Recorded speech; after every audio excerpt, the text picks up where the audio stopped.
Luc, chapitre 2. À cette époque-là parut un édit de l'empereur Auguste qui ordonnait le recensement de tout l'empire. Ce premier recensement eut lieu pendant que Quirinius était gouverneur de Syrie. Tous allaient se faire inscrire, chacun dans sa ville d'origine. Joseph aussi monta de la Galilée, de la ville de Nazareth, pour se rendre en Judée dans la ville de David, appelée Bethléem, parce qu'il était de la famille et de la lignée de David. Il y alla pour se faire inscrire avec sa femme Marie qui était enceinte. Pendant qu'ils étaient là, le moment où Marie devait accoucher arriva, et elle mit au monde son fils premier-né. Elle l'enveloppa de lange et le coucha dans une mangeoire parce qu'il n'y avait pas de place pour eux dans la salle des hôtes. Il y avait dans la même région des bergers qui passaient la nuit dans les champs pour y garder leurs troupeaux. Un ange du Seigneur leur apparut et la gloire du Seigneur resplendit autour d'eux. Ils furent saisis d'une grande frayeur. Mais l'ange leur dit, « N'ayez pas peur, car je vous annonce une bonne nouvelle qui sera une source de grande joie pour tout le peuple. Aujourd'hui, dans la ville de David, il vous est né un sauveur qui est le Messie, le Seigneur. Voici à quel signe vous le reconnaîtrez. Vous trouverez un nouveau-né enveloppé de lange et couché dans une mangeoire. » Et tout à coup une foule d'anges de l'armée céleste se joignit à l'ange.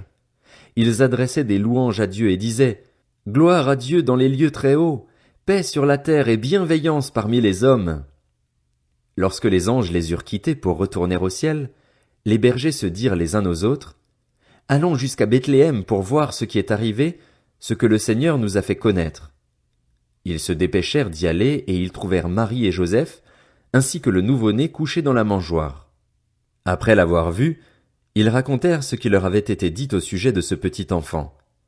Tous ceux qui entendirent les bergers furent étonnés de ce qu'ils leur disaient. Marie gardait le souvenir de tout cela et le méditait dans son cœur. Puis les bergers repartirent en célébrant la gloire de Dieu et en lui adressant des louanges à cause de tout ce qu'ils avaient entendu et vu et qui était conforme à ce qui leur avait été annoncé. 8 jours plus tard, ce fut le moment de circoncire l'enfant. On lui donna le nom de Jésus, nom que l'ange avait indiqué avant sa conception. Quand la période de leur purification prit fin, conformément à la loi de Moïse, Joseph et Marie l'amenèrent à Jérusalem pour le présenter au Seigneur, suivant ce qui est écrit dans la loi du Seigneur. Tout mâle premier-né sera consacré au Seigneur, et pour offrir en sacrifice un couple de tourterelles ou 2 jeunes pigeons, comme cela est prescrit dans la loi du Seigneur. Or, il y avait à Jérusalem un homme appelé Siméon. Cet homme était juste et pieux, il attendait la consolation d'Israël et l'Esprit Saint était sur lui.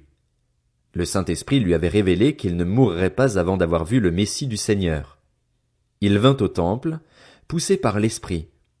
Et quand les parents amenèrent le petit enfant Jésus pour accomplir à son sujet ce que prescrivait la loi, il le prit dans ses bras, bénit Dieu et dit, « Maintenant, Seigneur, tu laisses ton serviteur s'en aller en paix, conformément à ta promesse, car mes yeux ont vu ton salut, salut que tu as préparé devant tous les peuples, lumière pour éclairer les nations et gloire d'Israël, ton peuple. » Joseph et la mère de Jésus étaient émerveillés de ce qu'on disait de lui. Siméon les bénit et dit à Marie, sa mère, « Cet enfant est destiné à amener la chute et le relèvement de beaucoup en Israël et à devenir un signe qui provoquera la contradiction. Toi-même, une épée te transpercera l'âme. Ainsi, les pensées de beaucoup de cœurs seront révélées. » Il y avait aussi une prophétesse, Anne, fille de Phanuel, de la tribu d'Azer. Elle était d'un âge très avancé. Elle n'avait vécu que 7 ans avec son mari après son mariage. Restée veuve et âgée de 84 ans, elle ne quittait pas le temple. Elle servait Dieu nuit et jour dans le jeûne et dans la prière. Arrivée elle aussi à la même heure, elle disait publiquement sa reconnaissance envers Dieu et parlait de Jésus à tous ceux qui attendaient la délivrance à Jérusalem. Après avoir accompli tout ce que prescrivait la loi du Seigneur, Joseph et Marie retournèrent en Galilée, à Nazareth, leur ville. Or l'enfant grandissait et se fortifiait en esprit. Il était rempli de sagesse et la grâce de Dieu était sur lui. Les parents de Jésus allaient chaque année à Jérusalem pour la fête de la Pâque. Lorsqu'il eut 12 ans, ils y montèrent avec lui comme c'était la coutume pour cette fête. Puis, quand la fête fut terminée, ils repartirent, mais l'enfant Jésus resta à Jérusalem sans que sa mère et Joseph s'en aperçoivent. Croyant qu'il était avec leurs compagnons de voyage, ils firent une journée de chemin, tout en le cherchant parmi leurs parents et leurs connaissances. Mais ils ne le trouvèrent pas, et ils retournèrent à Jérusalem pour le chercher. Au bout de 3 jours, ils le trouvèrent dans le temple, assis au milieu des maîtres. Il les écoutait et les interrogeait. Tous ceux qui l'entendaient étaient stupéfaits de son intelligence et de ses réponses.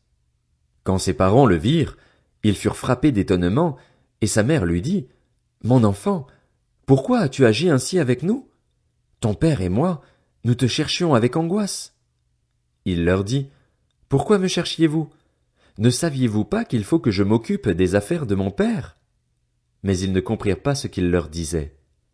Puis il descendit avec eux pour aller à Nazareth, et il leur était soumis. Sa mère gardait précieusement toutes ces choses dans son cœur. Jésus grandissait en sagesse, en taille et en grâce devant Dieu et devant les hommes.